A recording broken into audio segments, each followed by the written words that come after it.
Boa noite, pessoal. Aqui quem fala é Bruno Lopes, aluno do curso de Licenciatura em Computação pela Federal Polo de Picos. E essa é a minha videoaula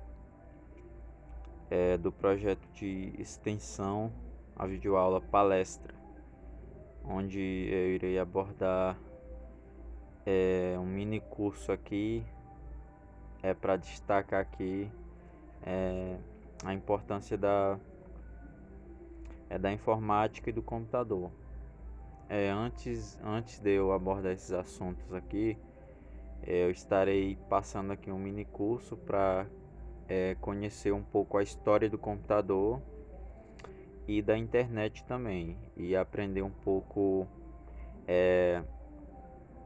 da história, como manusear também essas ferramentas digitais, que é o computador e a internet.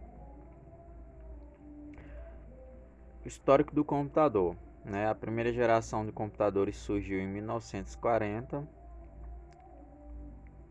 Eles eram utilizados basicamente para fins científicos e militar. O primeiro computador, conhecido pelo nome de ENIAC, foi construído na Universidade de Pensilvânia. Confira algumas das características do primeiro computador. Vocês podem ver, de acordo com essas fotos aqui, esse foi um dos primeiros computadores que foi criado nesse tempo, né? Em 1940 foi um dos primeiros computadores a ser criado, e eles eram tão grandes que ele ocupava uma sala enorme, assim. Ela ocupava uma sala enorme. Aí aqui tem até dá pra ver aqui na foto, ó, o tamanho do computador. Dava pra cobrir tipo aliás, uma sala não, né? Dá pra cobrir um cômodo bem grande, né? Aqui as informações aqui do computador. Pesava 30 toneladas, tinha 17.000 válvulas, 70.000 resistências e 7.500 interruptores. Consumia 1.000 a 200.000 watts de energia.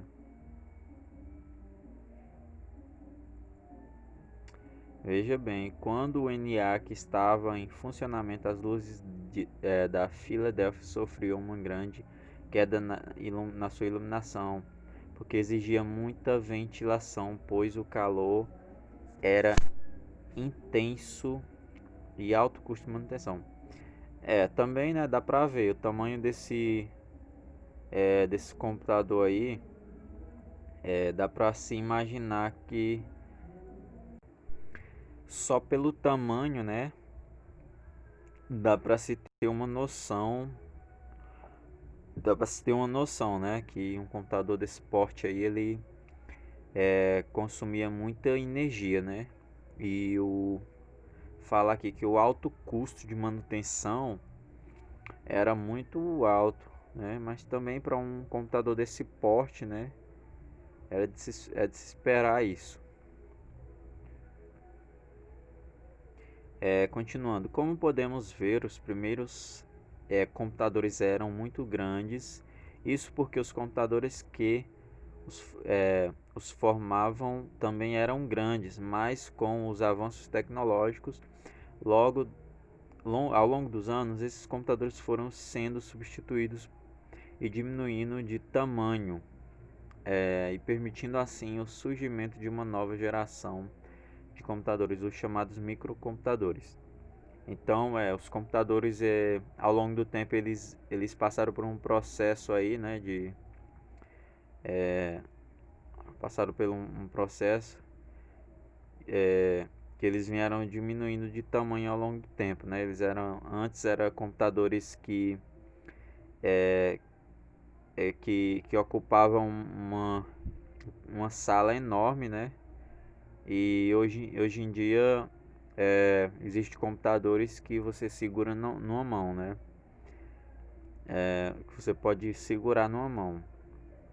Para você ver como ao longo do tempo, né, a evolução da tecnologia vem se expandindo, né?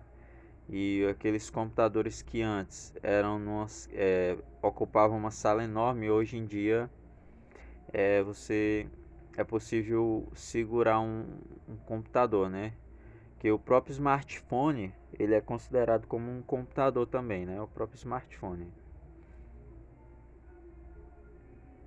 Essas são algumas imagens dos computadores. Nessa época aqui, ó, o CP500, ele já era pequeno, né? Era um computador de pequeno porte.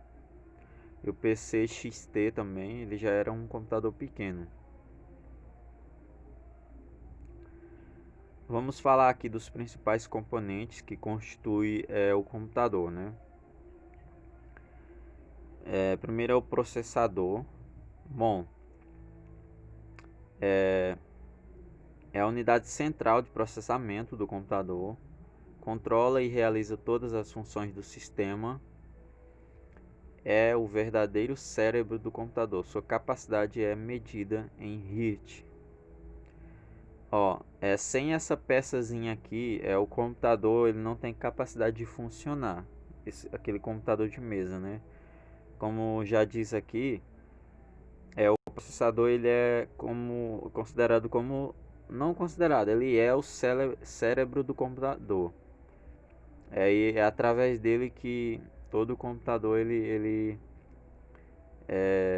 faz os trabalhos, né? Sem o processador não tem como o computador iniciar, né? Não tem como dar imagem, porque precisa dele, porque ele é o cérebro. O computador é o cérebro o processador é o cérebro do computador.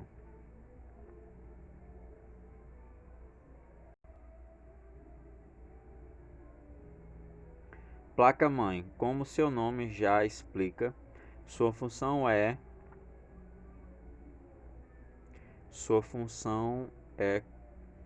é colher e controlar todos os outros componentes do computador. Todos os componentes são interligados pela placa-mãe, daí sua importância. A placa-mãe ela é constituída por vários outros componentes, né, para assim constituir o computador. É nela que é encaixada o processador, né, que é considerado como o cérebro do computador.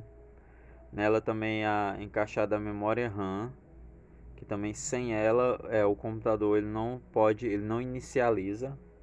Ele precisa também da memória RAM, que sem ela ele não inicializa. A memória RAM é a memória que de curta duração. Ao desligar o computador, toda a sua informação é apagada nela, fica armazenados os programas que estão sendo usados. No momento em que foi fechado qualquer programa, esta memória que ocupava que está ocupada esvazia em geral. Na prática, quando mais memórias, mais rápido fica o computador.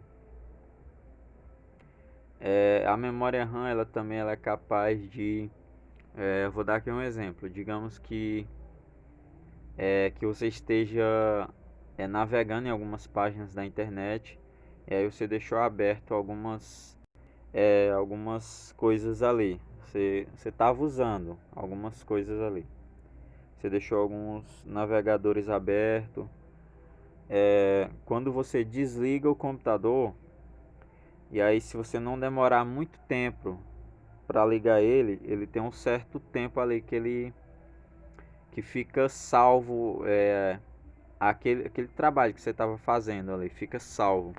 Aí se você não demorar muito tempo para religar o computador, quando você liga de novo, ele já liga com aquelas páginas que você estava usando em aberto já. Ele já fica com as páginas em aberto. HD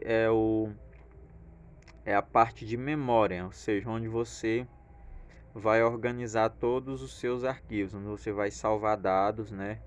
Documentos, vídeos, fotos, tudo é onde você vai salvar. Sem o HD também não tem como você salvar. O computador, ele é constituído por várias peças, né? Assim como processador, placa-mãe e memória RAM. Que sem um desses não tem como o computador funcionar. O gabinete é a parte externa, né? Onde você vai fixar a placa-mãe com os outros componentes, né? Memória RAM e HD e etc.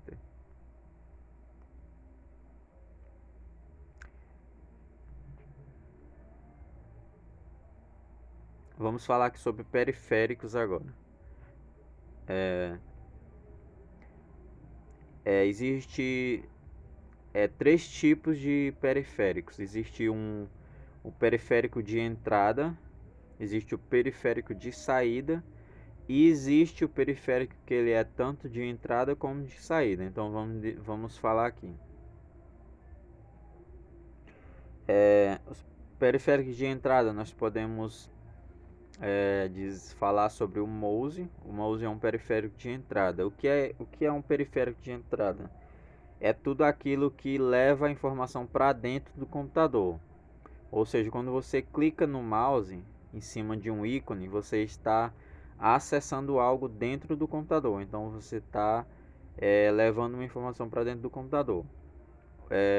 O teclado, quando você escreve um nome ali, você digita um nome, você está levando uma informação para dentro do computador. Então por isso que ele é chamado periférico de entrada, que ele leva a informação para dentro do computador. Periférico de saída. Periférico de saída é o monitor, né? Pode ser o monitor e a impressora.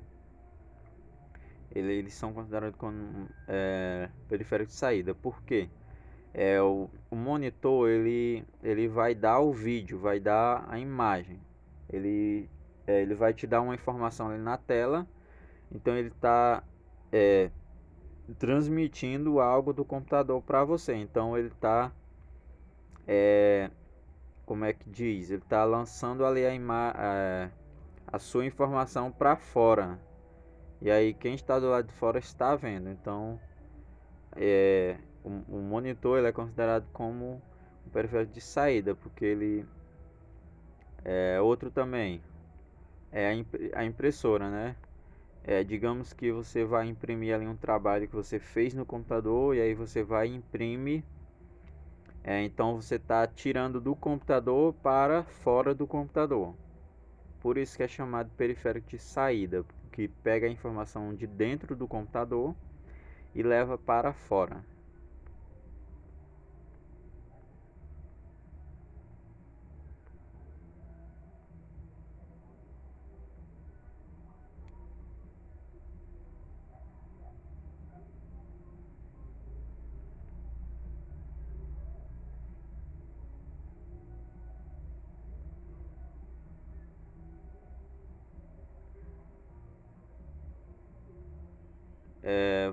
Vou dar aqui um exemplo de um periférico de entrada e saída, né?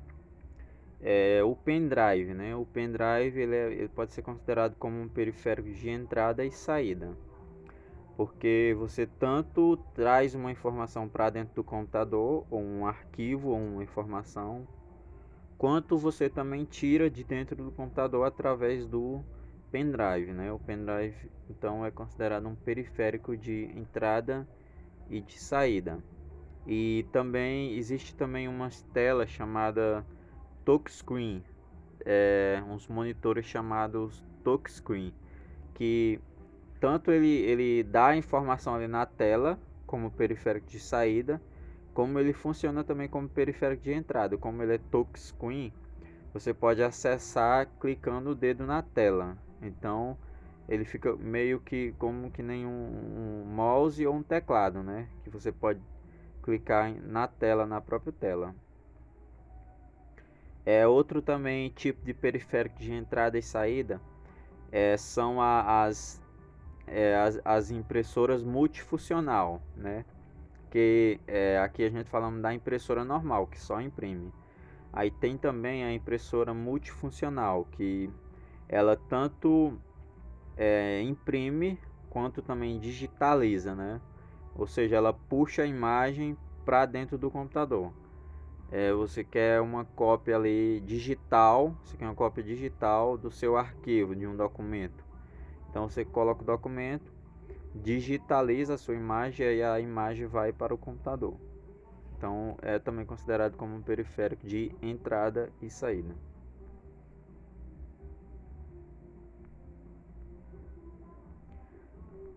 Vamos falar aqui um pouco sobre unidade de medida. Assim como os sistemas de medidas, como quilo, centímetro, metro, grama, existe também as medidas de armazenamento do computador. Uma delas é chamada de byte. Cada byte é composto por 8 partes. Menor parte de um dado que é o bit. Assim como o quilo corresponde a 1000, 1000G, 1K. Assim como 1 quilo corresponde a 1000 gramas, né? 1K corresponde aproximadamente a 1000 bytes. A tabela de medida aqui, ó. 1000 bytes equivale a 1K. 1000 bytes equivale a 1 KB.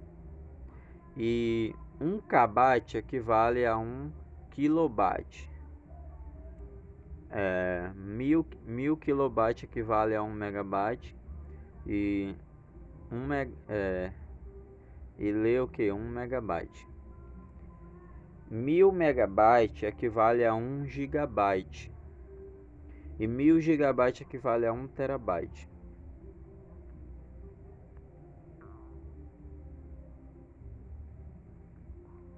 Na prática, a memória RAM é medida principalmente em GB, né, em gigabyte. Quanto mais melhor, pois o computador ficará mais rápido, né? Quanto melhor a memória RAM, mais o computador vai ficar mais rápido, né? Eu vou dar um exemplo aqui. Existe, de acordo com as gerações aí do computador, de acordo com a evolução dos computadores ao longo do tempo, primeiramente surgiu a memória DDR, que DDR é a 1. Depois surgiu a memória DDR2, estou falando de memória RAM. Depois surgiu a memória DDR3, depois a DDR4, e também já tem a DDR5 também. Então, ao longo do tempo, ele veio evoluindo, né? Isso veio evoluindo. Então, dependendo do tipo de memória, assim será mais rápido ainda o computador, né? Se for comparando uma DDR3 com uma DDR4, claro que a DDR4 vai ser mais rápida, né? A memória. O HD também é medido em gigabyte. Quanto maior, mais espaço tem-se para armazenar. O HD é medido em gigabyte, né? Quanto mais gigas, mais capacidade você terá para guardar arquivos, né? Fotos, músicas, vídeos, vários arquivos, né?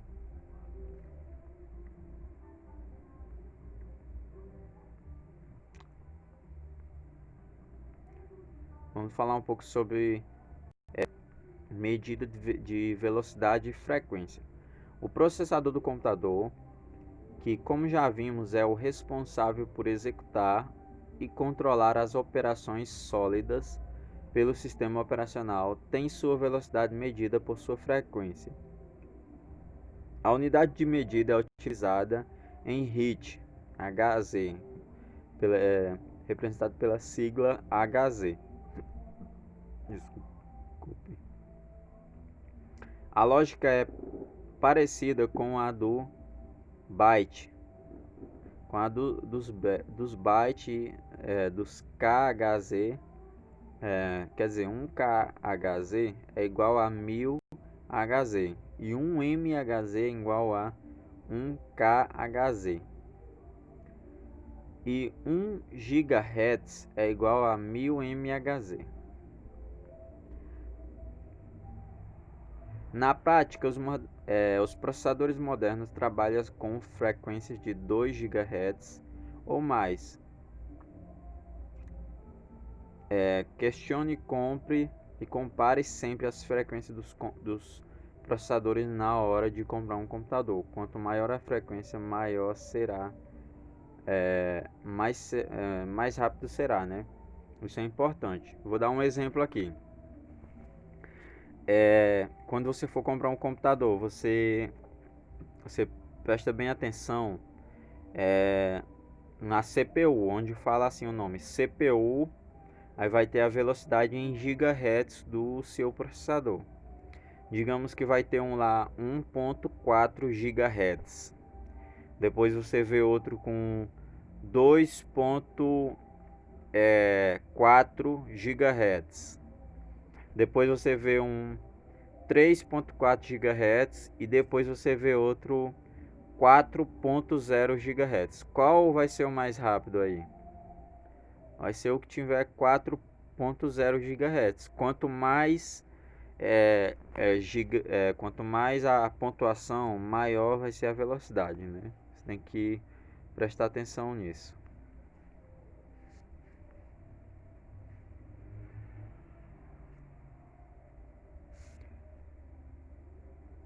Vários processadores trabalham com tecnologias de mais de um núcleo de processamento, como é o caso dos Dual Core e dos Intel Core i3, i5 e i7.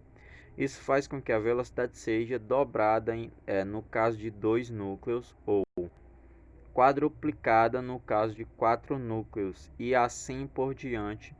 Por um exemplo, um Intel Core i3 de 2.0 GHz opera na verdade a 4 GHz.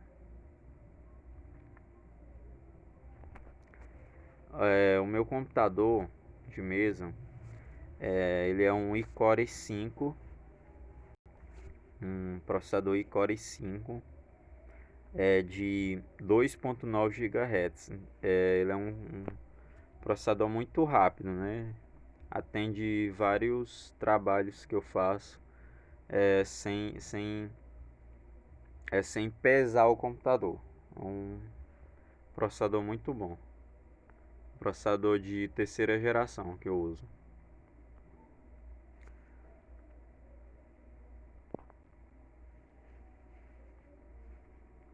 Dica de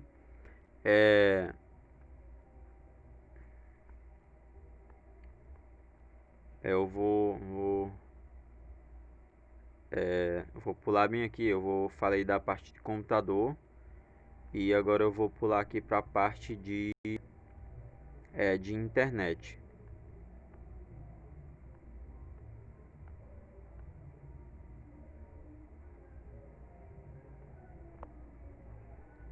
Falamos sobre a história do computador e alguns componentes.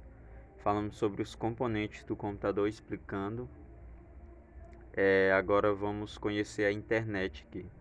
Falar um pouco sobre a internet. A internet é um conglomerado de redes entre milhões de computadores interligados que permite o acesso à informação e todo tipo de transferência de dados.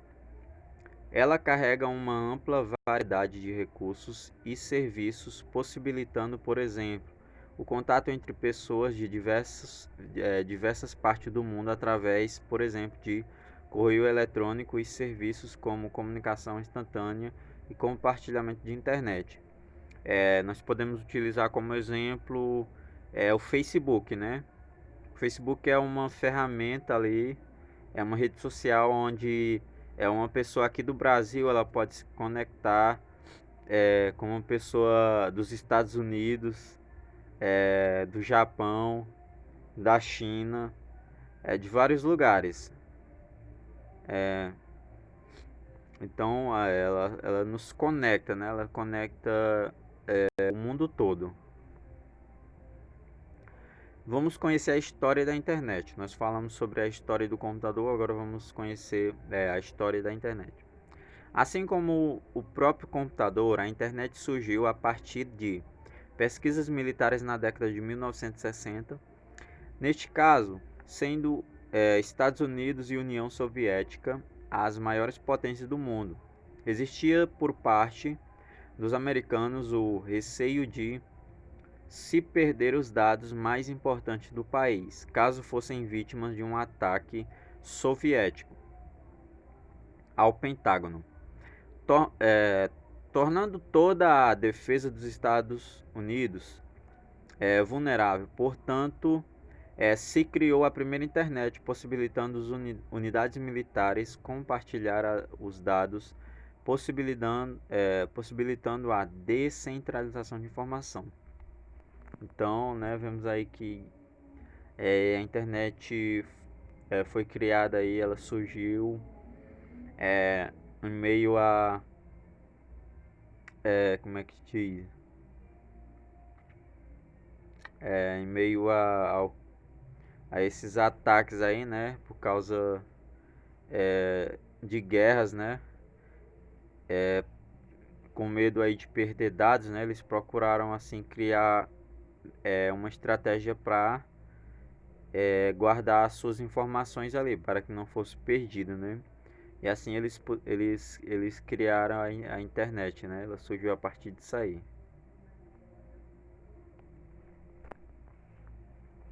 A ideia dos militares norte-americanos foi incrível, pois permitia que não fosse guardada todos os conhecimentos do governo num só lugar. Esta internet permitiu dividir o conhecimento em várias partes pequenas, distribuídas em diversos lugares do país, assim como podemos fazer com uma receita ao invés de reservá-la para nós mesmos, podemos compartilhar com todas as pessoas e não deixá-la no esquecimento. Principais navegadores. Navegador é como chamamos os programas utilizados para acessar as páginas da internet. Os três principais navegadores são o Google Chrome, o Mozilla Firefox e o Internet Explorer. Desses três aqui, os que ainda são mais acessíveis é o Google Chrome e o Mozilla Firefox. O Internet Explorer que ele ficou meio obsoleto, né? Hoje em dia mesmo não se utiliza mais. Tem um chamado agora, o Edge, né? Tem um navegador agora chamado Edge. Ele vem no Windows 10, né?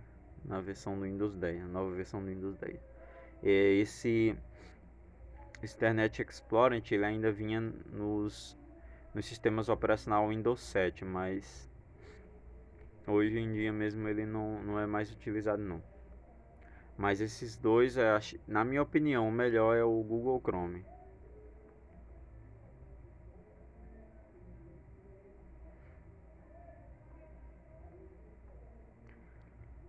Acessando a internet, todo sítio na internet possui um endereço único através do qual podemos acessá-los. Funciona mais ou menos da maneira que em sua casa, onde seu endereço é único. A combinação do nome da rua, número de cidade, estado e país faz com que o endereço de sua residência nunca seja repetido em lugar algum no planeta. Exemplo, alguns nomes aqui de site, né? Exemplo de sites de internet, prefeitura, aí ela tem assim o nome de site www.novohamburgo.rs.gov.br. Cada site tem um endereço próprio ali, né? Não tem como esse endereço ser como diz, roubado ali ou imitado, não tem como, porque cada um tem um endereço próprio, assim como www.youtube.com, www.globo.com, www.jornam.com.br. Utilizando os navegadores. Como já vimos, para acessar as páginas da internet, utilizamos os programas chamados de navegadores. Mas como para acessar um site qualquer, você tem que acessar essa barrazinha aqui de cima, essa barra aqui de cima, ó, barra de endereço. E aí você vai digitar o nome do site que você vai procurar, né? Se for o YouTube, você vai digitar www.youtube.com. For o Google, o Google Chrome, você vai digitar www.google.com.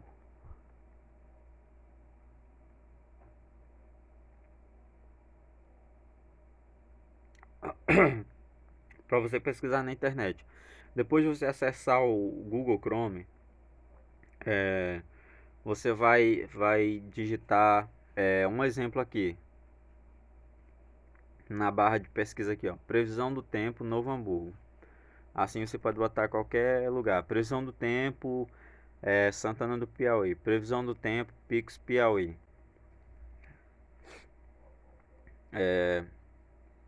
Nome da cidade Santana hoje. Você pode pesquisar qualquer site aí que a internet ela vai dar resultado aí. Aí os resultados vai aparecer em seguida. Aí você vai ler as informações e acessar.